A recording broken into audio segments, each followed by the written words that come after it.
Hello guys, एक बार फिर से आप लोगों का स्वागत है आपके प्यारे से यूट्यूब चैनल बायोलॉगस एकेडमी में।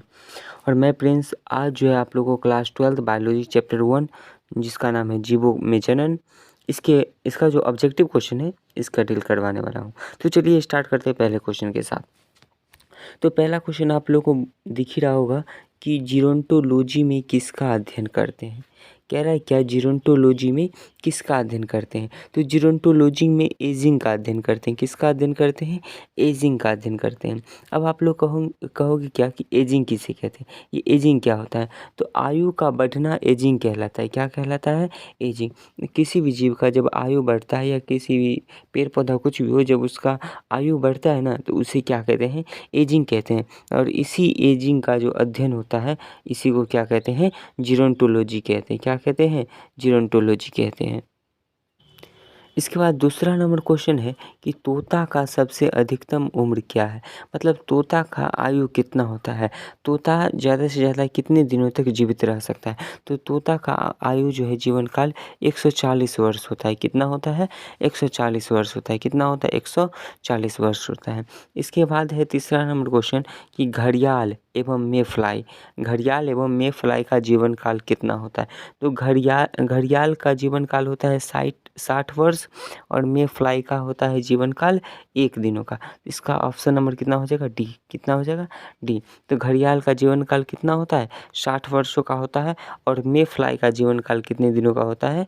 1 दिनों का होता है।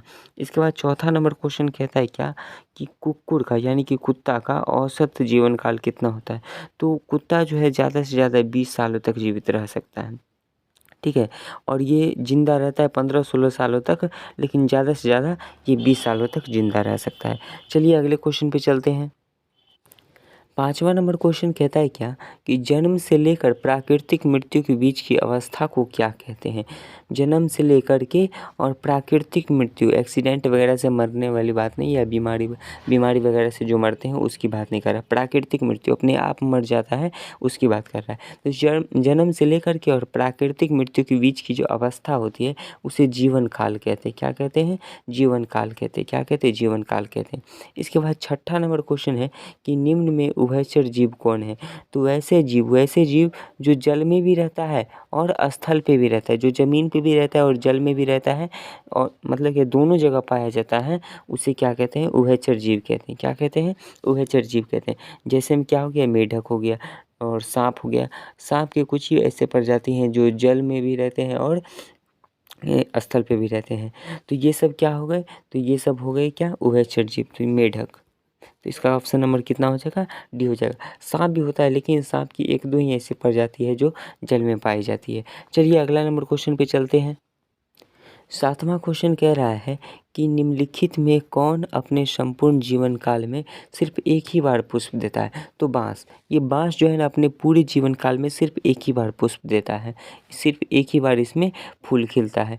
इसके बाद 8वां नंबर क्वेश्चन है कि निम्नांकित में से किसमें 12 वर्षों में एक बार पुष्प खिलता है। तो इसका ऑप्शन, इसका क्या हो जाएगा? इसका हो जाएगा नीला कुरेंजी। क्या हो जाएगा? नीला कुरेंजी। नीला कुरेंजी जो होता है इसमें 12 वर्ष में एक बार फूल खिलता है और बाँस में पूरे जीवन काल में सिर्फ एक ही बार ये फूल देता है। इसके बाद 9वां क्वेश्चन को जो है एक पॉइंट लाइक में दर्शाया गया है कि जो इसका क्वेश्चन इस तरह से बनता कि एक लिंगता की स्थिति को उल्लेखित करने के लिए किस शब्द का प्रयोग किया जाता है। तो इसको शॉर्ट में सिर्फ पॉइंट वाइज में दिखा दिया गया है कि एक लिंगता की स्थिति को उल्लेखित करने के लिए एक लिंगाश्रयी शब्द का प्रयोग किया जाता है। एक लिंगता की स्थिति को उल्लेखित करने के लिए कौन से शब्द का प्रयोग किया जाता है? एक लिंगाश्रयी शब्द का प्रयोग किया जाता है। अगला क्वेश्चन है 10 नंबर क्वेश्चन है कि अदरक में कायिक प्रवर्धन किसके द्वारा होता है। तो अदरक में कायिक प्रवर्धन राइजोम के द्वारा होता है। किसके द्वारा होता है? राइजोम के द्वारा होता है। अदरक में कायिक प्रवर्धन किसके द्वारा होता है? राइजोम के द्वारा होता है। इसके बाद आप लोग कहोगे कि ट्यूबर के द्वारा किस में होता है। तो ट्यूबर के द्वारा कायिक प्रवर्धन आलू में होता है। किस में होता है? आलू में होता है। और बल्ब के द्वारा किस में होता है? तो बल्ब के द्वारा प्याज में होता है। प्याज में किसके द्वारा होता है कायिक प्रवर्धन? तो बल्ब के द्वारा। और आलू में किसके द्वारा होता है, तो ट्यूबर के द्वारा। चलिए इसके बाद क्या है, इसके बाद 11 नंबर क्वेश्चन कह रहा है क्या कि निम्नांकित किसमें पादपकाय अगुणित होता है।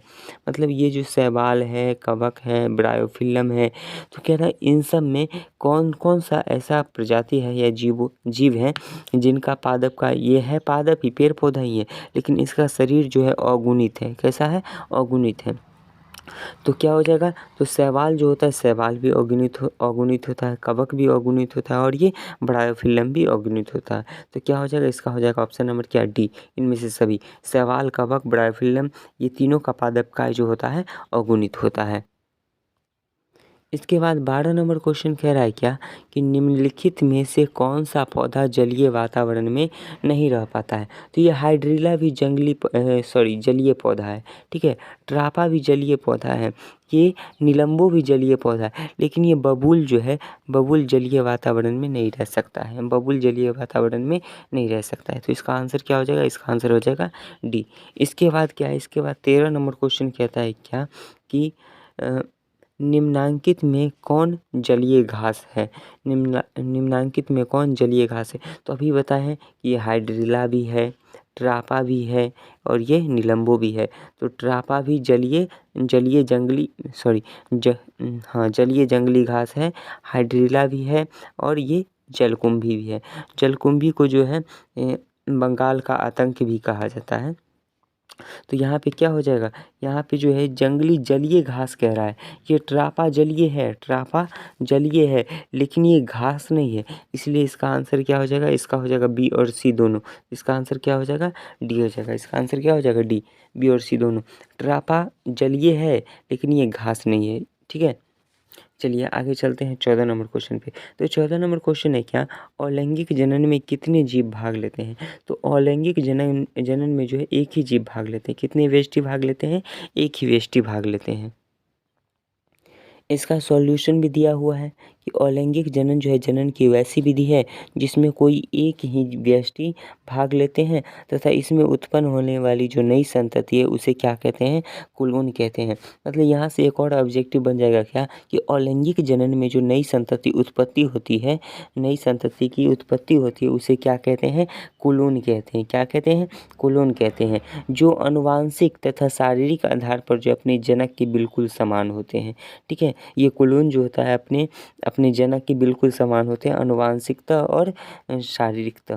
मतलब शारीरिक संरचना से भी और आनुवांशिक संरचना से भी ये अपने जनक के बिल्कुल समान होते हैं। इसके बाद 15 नंबर क्वेश्चन कह रहा है क्या कि पौधों में अलैंगिक जनन किस विधि द्वारा होता है। तो पौधा में मुकुलन के द्वारा भी होता है, विखंडन के द्वारा भी होता है, और कायिक प्रवर्धन के द्वारा भी होता है। तो इसका ऑप्शन क्या हो जाएगा, इसका हो जाएगा डी, मतलब इनमें से सभी। मुकुल से भी होता है, मुकुलन से भी होता है, और विखंडन से भी होता है, और कायिक जनन से भी होता है।